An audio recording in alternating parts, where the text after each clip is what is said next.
हाँ जी बेटा, ये अपना ਜਿਹੜਾ ਹੈਗਾ 25 ਫਰਵਰੀ ਦਾ ਲੈਕਚਰ ਹੈਗਾ ਜਿਸ ਦੇ ਵਿੱਚ ਆਪਣਾ next type mean median mode next type mode start ਕਰਾਂਗੇ। ਮੋਡ ਆਪਣੇ ਕੋਲੇ ਜਿਹੜੀ ਹੈਗੀ that is also the positional measure of central tendency है।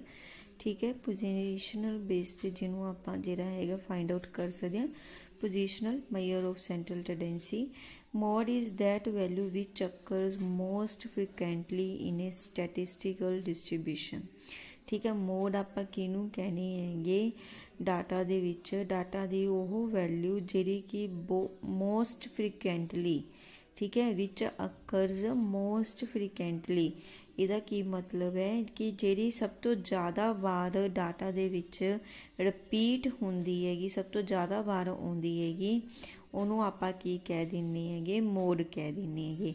Mode is that value of the variable around which there is highest concentration of values. ठीक है, ਉਹ value ਜਿਹਦੇ ਆਲੇ ਦੁਆਲੇ ਕੀ ਹੈ सब तो ज़्यादा ਆਪਣੇ ਕੋਲੇ values highest concentration of values ਆ ਜਾਂਦੀ ਆ ਉਹਨੂੰ ਆਪਾਂ ਮੋਡ ਕਹਿ ਦਿੰਦੇ ਆ।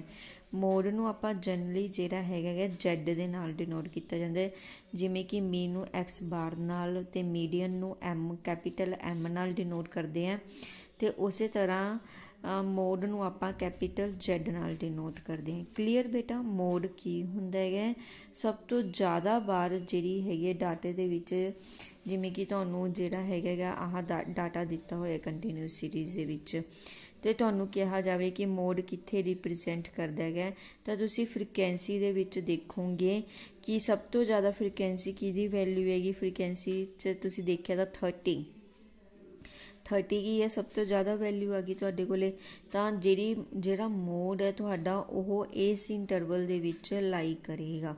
मीनस की है सब तो ज़्यादा बार मोस्ट फ्रिक्वेंटली देखो सब तो पहला वर्ड की यूज किया सी most frequently which occurs most frequently in statistical data मतलब मोस्ट फ्रिक्वेंटली सब तो ज़्यादा फ्रिक्वेंसी जिहदी आ जाती है जी सब तो ज़्यादा बार होंदी है।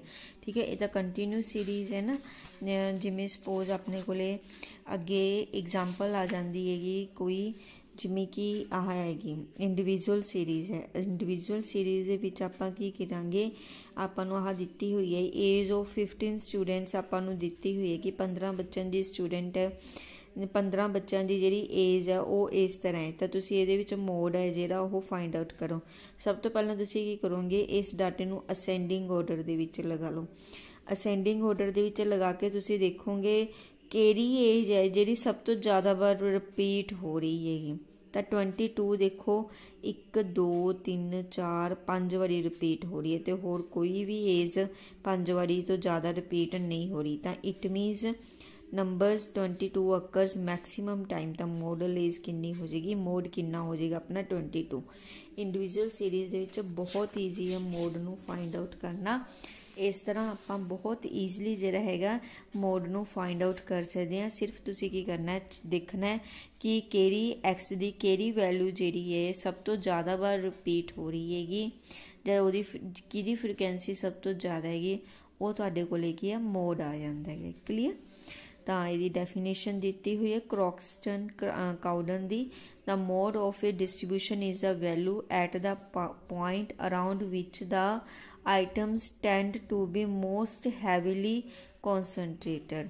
ठीक है, ਇਹਦਾ ਉਹੀ मतलब है कि ਉਹ value at the point around which items की है tend to be most heavily means बहुत ज़्यादा बार ਜਿਹਦੇ ਆਲੇ ਦੁਆਲੇ ਰਿਪੀਟ ਹੋ ਰਹੀਆਂ ਹੈਗੀਆਂ ਉਹਨੂੰ ਆਪਾਂ ਕੀ ਕਹਿ ਦਿੰਦੇ ਹੈਗੇ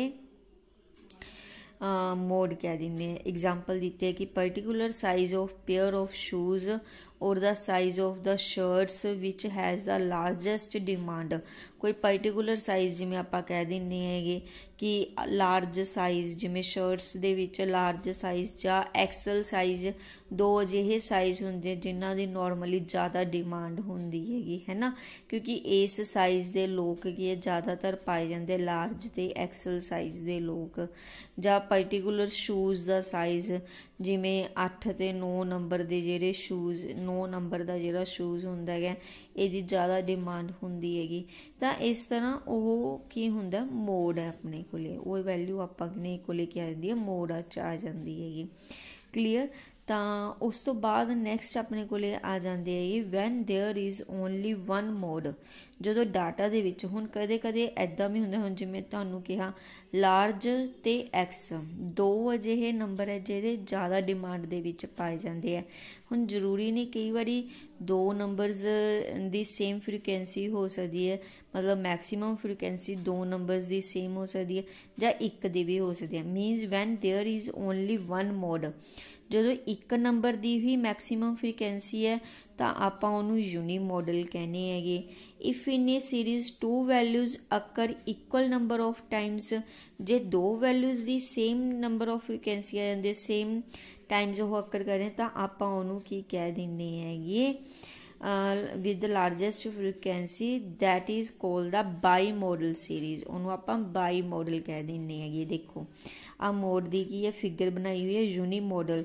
ਜਦੋਂ ਯੂਨੀ ਮੋਡਲ ਹੁੰਦਾ ਹੈਗਾ ਤਾਂ ਉਹਦੀ ਕੀ ਹੁੰਦੀ ਹੈਗੀ ਇੱਕ ਹੀ ਮੋਡ ਹੁੰਦਾ, ਹਾਈਐਸਟ ਪੁਆਇੰਟ 'ਤੇ ਇੱਕ ਹੀ ਹੁੰਦਾ ਆਪਣੇ ਕੋਲੇ। ਜਦੋਂ ਆਪਣੇ ਕੋਲੇ ਦੋ ਵੈਲਿਊਜ਼ ਦੀ ਸੇਮ ਫ੍ਰੀਕੁਐਂਸੀ ਹੁੰਦੀ ਹੈ ਤਾਂ ਉਹ ਯੂਨੀ ਮੋਡਲ ਬਾਈ ਮੋਡਲ ਬਣ ਜਾਂਦਾ ਹੈਗਾ। ਉਹ ਕੀ ਹੈ ਦੋ ਉਹਦੇ ਵਿੱਚ ਵੈਲਿਊਜ਼ ਹੈ ਜਿਨ੍ਹਾਂ ਦੀ ਜ਼ਿਆਦਾ ਡਿਮਾਂਡ ਹੈ, ਜਿਵੇਂ ਲਾਰਜ ਅਤੇ ਐਕਸ। ਕਈ ਵਾਰੀ ਇੱਦਾਂ ਦੀ ਵੀ ਆ ਜਾਂਦੀ ਹੈਗੀ ਜਿਹਦੇ ਵਿੱਚ ਤਿੰਨ ਮੋਡ ਵੀ ਹੋ ਸਕਦੇ ਹੈ, ਇੱਦਾਂ ਵੀ ਹੋ ਸਕਦਾ ਹੈ ਕਿ ਤਿੰਨ ਵੈਲਿਊਜ਼ ਦੀ ਸੇਮ ਫ੍ਰੀਕੁਐਂਸੀ ਹੋਵੇ ਤਾਂ ਉਹਨੂੰ ਆਪਾਂ ਟਰਾਈ ਮੋਡਲ ਕਹਿ ਦਿੰਦੇ ਹਾਂ। ਤਾਂ ਉਹਦੀ ਫਿਗਰ ਇਸ ਤਰ੍ਹਾਂ ਬਣੇਗੀ, ਆਪਣੇ ਕੋਲੇ ਤਿੰਨ ਹੰਪ ਆ ਜਾਣਗੇ। ਜਾਂ ਫਿਰ ਮਲਟੀ ਮੋਡਲ ਡਿਸਟਰੀਬਿਊਸ਼ਨ ਵੀ ਆਪਣੇ ਕੋਲ, ਜਿਹਦੇ ਵਿੱਚ ਕਾਫੀ ਇੱਦਾਂ ਦੀਆਂ ਫ੍ਰੀਕੁਐਂਸੀ ਟਰਮਸ ਹੁੰਦੀਆਂ ਜਿਨ੍ਹਾਂ ਦੀ ਸੇਮ ਫ੍ਰੀਕੁਐਂਸੀ ਹਾਈਐਸਟ ਫ੍ਰੀਕੁਐਂਸੀ ਹੁੰਦੀ ਹੈ। ਕਲੀਅਰ, ਤਾਂ ਉਹਨੂੰ ਆਪਾਂ ਕੀ ਕਹਿ ਦਿੰਦੇ ਹਾਂ ਮਲਟੀ ਮੋਡਲ ਕਹਿ ਦਿੰਦੇ ਹਾਂ। ਜੇ ਉਸ ਤੋਂ ਬਾਅਦ ਵੀ ਆਪਣੇ ਕੋਲੇ ਤਿੰਨ ਤੋਂ ਬਾਅਦ ਜ਼ਿਆਦਾ ਮੀਨਸ ਅਜਿਹੀਆਂ ਫ੍ਰੀਕੁਐਂਸੀਜ਼ ਆ ਜਾਂਦੀਆਂ। ਕਲੀਅਰ ਬੇਟਾ, ਯੂਨੀ ਮੋਡਲ, ਬਾਈ ਮੋਡਲ, ਟਰਾਈ ਮੋਡਲ ਅਤੇ ਮਲਟੀ ਮੋਡਲ। ਓਕੇ, ਉਸ ਤੋਂ ਬਾਅਦ ਆਪਣੇ ਕੋਲੇ ਆ ਜਾਂਦਾ ਹੈਗਾ calculation of mode in case of individual series. ਇਹ ਮੈਂ ਤੁਹਾਨੂੰ ਹੁਣੇ ਐਗਜ਼ਾਮਪਲ ਦੱਸ ਚੁੱਕੀ ਹਾਂ। ਵਿਦ ਦਾ ਹਾਈਐਸਟ ਰੈਪੀਟੇਸ਼ਨ, ਠੀਕ ਹੈ, ਅਜਿਹੀ ਟਰਮ ਅਜਿਹੀ ਵੈਲਿਊ ਜਿਹਦੀ ਹਾਈਐਸਟ ਜਿਹੜੀ ਸਭ ਤੋਂ ਜ਼ਿਆਦਾ ਵਾਰ ਰਿਪੀਟ ਹੋ ਰਹੀ ਹੈ ਉਹ ਕੀ ਬਣ ਜਾਂਦੀ ਹੈ ਆਪਣੇ ਕੋਲੇ ਮੋਡ ਬਣ ਜਾਂਦੀ ਹੈ। ਅਤੇ ਡਿਸਕ੍ਰੀਟ ਸੀਰੀਜ਼ ਦੇ ਵਿੱਚ ਵੀ ਆਪਣਾ ਸੇਮ ਮੈਥਡ ਰਹਿੰਦਾ ਹੈਗਾ। ਵਿਦ ਦਾ ਹਾਈਐਸਟ ਫ੍ਰੀਕੁਐਂਸੀ, ਜਿਹਦੀ ਫ੍ਰੀਕੁਐਂਸੀ ਸਭ ਤੋਂ ਜ਼ਿਆਦਾ ਹੋਏਗੀ, ਠੀਕ ਹੈ, ਉਹਨੂੰ ਆਪਾਂ ਕੀ ਕਹਿ ਦਿੰਦੇ ਹਾਂ ਇਹ ਕੀ ਹੈ ਇਨਸਪੈਕਸ਼ਨ। ਇਹਦੇ ਵਿੱਚ ਬੇਟਾ ਆਪਣੇ ਕੋਲੇ ਕੀ ਹੈ ਡਿਸਕ੍ਰੀਟ ਸੀਰੀਜ਼ ਦੇ ਵਿੱਚ ਦੋ ਮੈਥਡ ਆ ਜਾਂਦੇ ਹੈਗੇ, ਤੁਹਾਨੂੰ ਕੋਈ ਵੀ ਕਹਿ ਸਕਦੇ ਹੈਗੇ। ਜੇ ਤਾਂ ਉਹਨਾਂ ਨੇ ਇਨਸਪੈਕਸ਼ਨ ਮੈਥਡ ਸਿੱਧਾ ਹੀ ਕਿਹਾ, ਇਨਸਪੈਕਸ਼ਨ ਮੈਥਡ ਤਾਂ ਸਿੱਧਾ ਹੀ ਮੈਥਡ ਹੈ, ਤੁਸੀਂ ਸਿੰਪਲ ਉਹਨੂੰ ਦੇਖ ਕੇ ਡਾਟਾ ਇਹਨੂੰ ਕਹਿ ਦੇਣਾ ਜਿਹਦੀ ਫ੍ਰੀਕੁਐਂਸੀ ਹਾਈਐਸਟ ਹੈ, ਠੀਕ ਹੈ, ਹਾਈਐਸਟ ਫ੍ਰੀਕੁਐਂਸੀ ਵਾਲਾ ਕੀ ਹੈ ਤੁਹਾਡੇ ਕੋਲੇ ਮੋਡ ਬਣ ਜਾਏਗਾ। ਠੀਕ ਹੈ, ਜੇ ਗਰੁੱਪਿੰਗ ਮੈਥਡ ਆ ਜਾਂਦਾ ਫਿਰ ਤੁਹਾਨੂੰ ਥੋੜ੍ਹੀ ਕੈਲਕੂਲੇਸ਼ਨ ਕਰਨੀ ਪਏਗੀ। ਉਹ ਤੁਹਾਨੂੰ ਮੈਂ ਐਗਜ਼ਾਮਪਲ ਦੇ ਥਰੂ ਦੱਸਦੀ ਹਾਂ ਕਿ ਕਿਸ ਤਰ੍ਹਾਂ ਤੁਸੀਂ ਗਰੁੱਪਿੰਗ ਟੇਬਲ ਬਣਾ ਕੇ, ਠੀਕ ਹੈ, ਫੋਰਮੇਸ਼ਨ ਆਫ ਗਰੁੱਪਿੰਗ ਟੇਬਲ ਬਣਾ ਕੇ ਅਤੇ ਫਿਰ ਐਨਾਲਾਈਸਿਸ ਟੇਬਲ ਬਣਾ ਕੇ ਤੁਸੀਂ ਜਿਹੜਾ ਹੈਗਾ ਮੋਡ ਨੂੰ ਕੈਲਕੂਲੇਟ ਕਰੋਗੇ। ਕਲੀਅਰ, ਇਹਦੇ ਵਾਸਤੇ ਆਪਾਂ ਐਗਜ਼ਾਮਪਲ ਕਰਦੇ ਹਾਂ। ਫਸਟ ਐਗਜ਼ਾਮਪਲ ਤੁਹਾਨੂੰ ਦੱਸਦੀ that is according to individual series ਸੀਗੀ।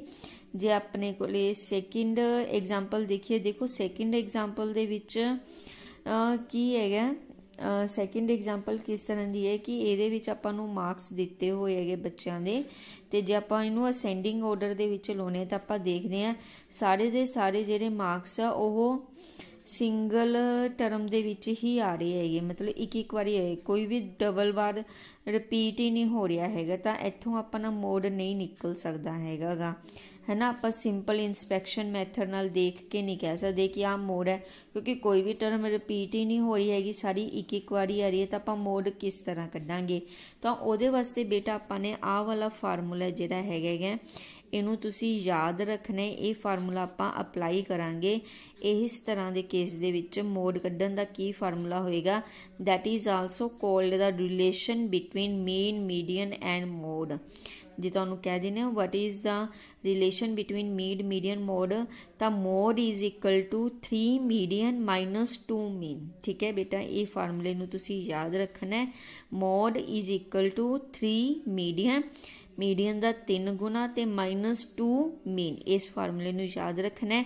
जदों आपां सिंपल इंस्पैक्शन मैथड नाल जां किसी भी होर मैथड नाल मोड नहीं कढ सकते हैगे, तो आपां ये वाला फार्मूला अप्लाई करांगे। आपां मीन कैलकुलेट कर सकते हैं, क्योंकि किसी भी डाटे तो आपां मीन भी कैलकुलेट कर सकते हैं तो मीडियन भी कैलकुलेट कर सकते हैं। तो मीन तो मीडियन आपां देखो बेटा, मीन कैलकुलेट कर लिया इंडिविजुअल सीरीज़ का, sum of the series upon number of terms. ठीक है, मीन आ गया अपने को। उस तो बाद मीडियन कढ़ लिया आपने, वैल्यू ऑफ n+1/2 आइटम 733 आ गया, उन्होंने सेंडिंग ऑर्डर च लगा के तो उन्होंने दी वैल्यू पुट करके अपने को मोड की वैल्यू जी है वो 23.77 जी हैगी वो मोड की वैल्यू अपने को जी है आ गई है। क्लीयर, इस तरह आप मोड की वैल्यू कढ़ सकते हैं जो आप किसी भी होर मैथड नाल मोड नहीं कैलकुलेट कर। उस तो बाद मैं तुहानूं डिस्क्रीट सीरीज़ बारे दस रही सी। हुण नैक्सट सम थर्ड एग्जाम्पल दे विच आपां नूं डिस्क्रीट सीरीज़ गिवन है, जिस दे विच आपां नूं की है डिस्ट्रीब्यूशन ऑफ वेजिस पर 1000 इंप्लॉइज आपां नूं किसी फैक्ट्री दे विच गिवन है कि फैक्ट्री दे विच जिहड़ियां हैगियां वेजिस दित्तियां जांदियां इंप्लॉइज नूं, जिवें कि 2000 वेजिस 3 इंप्लॉइज नूं दित्ती जांदी है, 4000 वेजिस 13 इंप्लॉइज नूं दित्ती जांदी है, 6000 वेजिस जी 43 इंप्लॉइज दी है, 8000 वेजिस 102 इस तरह। ठीक है, ये सारियां उपर सैलरी उन्होंने लिखी हुई है, नीचे नंबर ऑफ इंप्लॉइज दिती है कि इन्ने इंप्लॉइज नूं इन्नी सैलरी जी है थाउजेंड्स दे विच दिती जाती है। तो आपां ये जी फस्ट एग्जाम्पल है इनू बाय इंस्पैक्शन मैथड सॉल्व करांगे कि by inspection method calculate the modal value. इस आपां सीधा सीधा तुसीं की करना, जी आ दूजी हुंदी है अपनी की हुंदी फ्रीकुएंसी हुंदी हैगी, है ना, ये तो तुहानूं पता ही है। जी सैकेंड लाइन यही फ्रीकुएंसी दी हुंदी है। तुसीं की देखना है कि हाईएस्ट फ्रीकुएंसी, ठीक है, केड़ी सब तो बड़ी हाईएस्ट वैल्यू किन्नी है ये विच, सब तो बड़ी तो टोटल इनू छड़ दो, सब तो बड़ी वैल्यू केड़ी है ये विच, दैट इज़ द 220 इंप्लॉइज जिहड़ी हैगी है ये सब तो ज़्यादा जिहड़ी वैल्यू है, यानी कि 220 इंप्लॉइज नूं 12,000 सैलरी जिहड़ी दित्ती जाती है, ये मोस्ट फ्रीकुएंटली टर्म हैगी। तो जानी कि अपने कोले जेड़ा 12 है वह की आ जाएगा 220। बेटा ध्यान रखना फ्रीकुएंसी नहीं अपना आंसर की है, ये गलती कर देंगे बच्चे, 220 नूं ही आंसर लिख देंगे हैं। दैट इज़ नॉट जी एक्स की वैल्यू होंदी है आंसर वो होंदा है, पर चैक तुसी इत्थों करना है कि टू मैक्सीमम वैल्यू दे पैरलर जी वैल्यू होएगी वो तुहाडा आंसर है। तो 12,000 जिहड़ा मोड है ये मोड इज़ इक्वल टू 12 जिहड़ा ये तुहाडा आंसर है। This is the inspection method, ये बहुत सौखा मैथड है। ਇਹਦੇ ਵਿੱਚ ਤਾਂ सिर्फ ਤੁਸੀਂ ਕੀ करना, देखिया फ्रीकुएंसी हाईएस्ट वैल्यू ਕਿਹੜੀ हैगी ਉਹਦੇ सामने एक्स की जो वैल्यू है that is your answer. Easy. उस तो बाद ਜਿਹੜਾ फोर्थ एग्जाम्पल है ਇਹਦੇ ਵਿੱਚ ਆਪਾਂ ਕੀ ਕਰਾਂਗੇ, ਇਹਦੇ ਵਿੱਚ ਆਪਾਂ ਗਰੁੱਪਿੰਗ ਮੈਥਡ ਯੂਜ਼ ਕਰਨਾ ਤੁਹਾਨੂੰ ਦੱਸੂਗੀ ਕਿ ਗਰੁੱਪਿੰਗ ਮੈਥਡ ਦੇ ਵਿੱਚ ਤੁਸੀਂ ਕਿਸ ਤਰ੍ਹਾਂ ਸਮ ਨੂੰ ਸੋਲਵ ਕਰਨਾ ਹੈਗਾ ਜੇ ਤੁਹਾਨੂੰ ਗਰੁੱਪਿੰਗ ਮੈਥਡ ਦੇ ਥਰੂ ਮੋਡ ਨੂੰ ਕੈਲਕੂਲੇਟ ਕਰਨ ਨੂੰ ਕਿਹਾ ਜਾਂਦਾ ਹੈਗਾ। ਠੀਕ ਹੈ, ਸੀਰੀਜ਼ ਸੇਮ ਉਸੇ ਤਰੀਕੇ ਨਾਲ ਦਿੱਤੀ ਹੋਈ ਹੈ, ਡਿਸਕ੍ਰੀਟ ਸੀਰੀਜ਼ ਤੁਹਾਨੂੰ ਗਿਵਨ ਹੈ, ਇਹ ਵੀ ਡਿਸਕ੍ਰੀਟ ਸੀਗੀ, फर्क कुछ नहीं सिर्फ मैथड का फर्क है।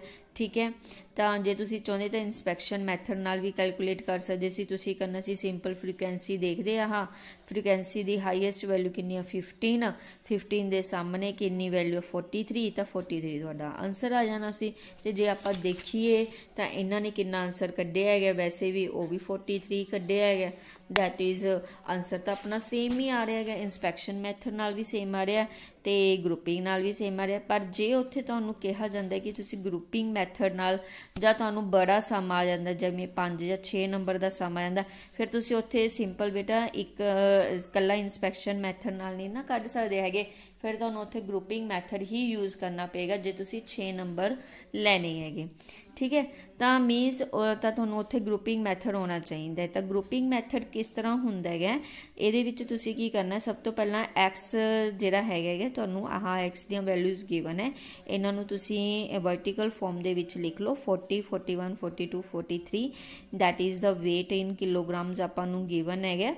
वेट ऑफ 60 स्टूडेंट्स ये गिवन है। उस तो बाद जी फ्रीकुएंसी आपां स्टूडेंट्स की गिनती है इनू आपां लिख लेना है। जी फ्रीकुएंसी है आपां गिवन ये अपना कॉलम नंबर 1 हो जाता है। जदों भी आपां ने ग्रुपिंग मैथड करना है ये आपां 6 कॉलम्स की लोड़ होंदी है, ठीक है। 6 कॉलम अपने बननगे प्लस 7th कॉलम एक्स वाला अपने को बन जू। तो इस हिसाब नाल तुसीं जिहड़े कॉलम्स नूं डिवाइड करना है अपनी कॉपी ते। फस्ट कॉलम दे विच तां तुहाडी फ्रीकुएंसी आ जाएगी, क्लीयर। फिर second column, third, fourth, fifth ते सिक्स्थ करना की है, तुसीं फस्ट कॉलम तो एज इट इज़ लिख देना, जो भी तुहाडी फ्रीकुएंसी गिवन है उवें 40 के सामने 41 दे उस तरह ही लिख देना है। सैकेंड कॉलम दे विच तुसीं की करना है, पहलियां दो टर्म्स नूं प्लस कर देना, 10 + 8 18, 12 + 15, फिर अगलियां दोनों प्लस करोगे 12 + 15 27, 8 + 5 13, ठीक है। जी रहेगी पिछे एक उन्होंने छड़ देना जो एक रहेगी, ठीक है। जो दो है तो उन्होंने प्लस कर देंगे, ओके। फिर थर्ड कॉलम च की करना, तुसी उपर वाली एक टर्म नूं छड़ देना है, सैकेंड टर्म तो स्टार्ट करना है, ठीक है। ये तुसी इस तरह जरूर लगा लेना ताकि तुहानूं पता लग जाए तुसी किहड़ियां दो टर्म्स का सम कर रहे हो, ठीक है। 10 + 12 22, 15 + 8 23, 5 + 2 7, क्लीयर। इस तरह तुसी थर्ड कॉलम तैयार करना है। उस तो बाद फोर्थ कॉलम दे विच तुसी फस्ट टर्म तो ही स्टार्ट करोगे तो फस्ट 3 टर्म्स का प्लस करना है, 8 10 ते 12 तिन्हां दा प्लस किया 30, फिर नैक्सट 3 का किया 15, 8 5 का 28, जो लास्ट ते रह जाएगी उन्होंने छड़ दो तुसी, जे दो रह जाती है तो दो छड़ दो, जे एक जे तीन है तो तुसी तीन का प्लस करना ही करना, ओके। जिवें फिफ्थ कॉलम दे विच तुसी उपर वाली एक छड्ड के दूसरी तो स्टार्ट करोगे तो अगलियां 3 टर्म्स का प्लस करोगे, 10 12 ते 15 नूं प्लस किया 37, 8 5 2 नूं प्लस किया तो 15 आ गया। उस तो बाद सिक्स्थ कॉलम दे विच अगलियां दो फस्ट 2 टर्म्स नूं छड्ड देना, तुसी थर्ड टर्म तो स्टार्ट करना, प्लस करना 12 15 ते 8 इन्हां तिन्हां नूं प्लस किया 35, उदों बाद 5 ते 2 क्योंकि दो ही रह गए, जे 3 होंदी है तो प्लस कर देंगे, हुण 2 रह गए तो इनू छड्ड दो तुसी, बस इत्थे अपना जिहड़ा हैगा सम वो कंप्लीट हो गया। उस तो बाद तुसी की करना हा सर्कल्स लगाने, ये सर्कल्स किस तरह लगाने हैं, तुसी हरेक कॉलम दे विच जो भी मैक्सीमम फ्रीकुएंसी है उन्होंने तुसी सर्कल कर देना, चैक करोगे मैक्सीमम 15 सर्कल, चैक किया maximum 27 circle, 23 maximum circle, maximum 30 circle, 37 circle, 35 circle, ठीक है। इस तरह जो भी मैक्सीमम फ्रीकुएंसी है उन्होंने की कर दो तुसी सर्कल कर दो, क्लीयर। उस तो बाद तुसी अगला टेबल तैयार करना है एनालाइसिस टेबल, इनू आपां की कह दिंदे आ एनालाइसिस टेबल। इहदे विच तुसी की करना है, जिहड़ा एक्स है हुण एक्स नूं तुसी होरीजेंटली लिख लेना है, इस जिहड़े होरीजेंटली कॉलम बनाओगे हुण, ते जिहड़ा कॉलम सीगा 1 2 3 4 5 6 इनू वर्टिकली लिख लोगे, ओके। हुण तुसी की करना है, जिहड़े हरेक कॉलम आह जिहड़ा 1 दे अगे तुसी टिक लगाउणी है जिहड़ी तुसी सर्कल लगाया, जिवें तुसी सर्कल लगाया सीगा 43 दे सामने, ठीक है। 15 जिहड़ा हैगा तुसी देखोगे कि इहदे सामने हुंदा 43 दे सामने हुंदा हैगा जिहड़ा सर्कल लगाया, तो उहदे विच तुसी की करता टिक लगा दिता। उस बाद सैकेंड कॉलम च तुसी 27 ते सर्कल लाया, तो ये किहदी फ्रीकुएंसी है 42 ते 43, तुसी की करना दोनों दे विच टिक लगा देना, फिर 42 च भी लगाता तो 43 च भी, ठीक है, ये पैरेलल। फिर थर्ड कॉलम च तुसी 23 ते लगाया सी, दैट इज़ 43 ते 44 दी है ये, तो तुसी की करना हुण थर्ड कॉलम दे विच 43 ते 44 दोनों ते टिक लगाता है। उस तो बाद फोर्थ कॉलम च 30 40 41 42 इन्हां तिन्हां दी हैगी, तो तुसी फोर्थ कॉलम च 40 41 42 इन्हां ते लाता। सिमिलरली फिफ्थ दे विच तुसी 41 42 43 ते ला दोगे, तो सिक्स्थ दे विच 42 43 44। उस तो बाद नीचे की करना तुसी टोटल कर देना किहड़े च किन्नियां टिक्स होने, जिवें 1 2 4 5 2 ਤਾਂ ਮੈਕਸੀਮਮ ਟਿਕਸ ਜਿਹਨੂੰ ਮਿਲਣਗੀਆਂ ਉਹ ਤੁਹਾਡਾ ਕੀ ਬਣ ਜਾਏਗਾ, ਮੋਡ ਬਣ ਜਾਏਗਾ। ਕਲੀਅਰ। ਇਸ ਤਰ੍ਹਾਂ ਜਿਹੜਾ ਹੈਗਾ ਤੁਸੀਂ ਮੋਡ ਨੂੰ ਕੈਲਕੂਲੇਟ ਕਰਨਾ ਹੈ। 2 ਟੇਬਲ ਇਹਦੇ ਵਿੱਚ ਤਿਆਰ ਹੋਣਗੇ। ਵੈਸੇ ਬਹੁਤ ਈਜ਼ੀ ਮੈਥਡ ਹੈ, ਜ਼ਿਆਦਾ ਡਿਫੀਕਲਟ ਨਹੀਂ।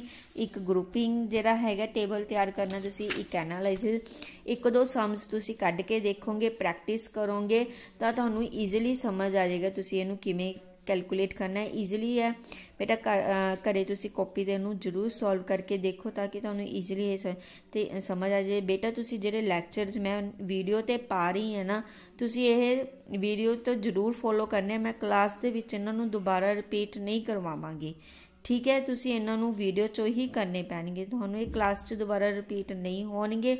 तां करके तुसी इन्हां नूं चंगी तरह फॉलो करो। थैंक यू बेटा।